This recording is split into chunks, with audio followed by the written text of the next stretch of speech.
आहे माकड आणि मासेमार. हे घनदाट जंगल होते. त्या जंगलात एक झाड होतं. त्या झाडावर माकडांची टोळी राहत होती. त्या जंगलात दोन मासेमार त्यांच्या झोपडीत राहत होते. एके दिवशी ते नदीकडे आले.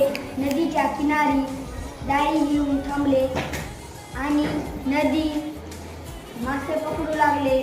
एका टोकाला जाळी बांधली, दुसऱ्या टोकाला बांधली. तर माकड फांदीवर बसून बघू लागलं की हे कसे मासे पकडतात. तर माकडाने विचार केला की मी पण तसं करून मासे पकडणार.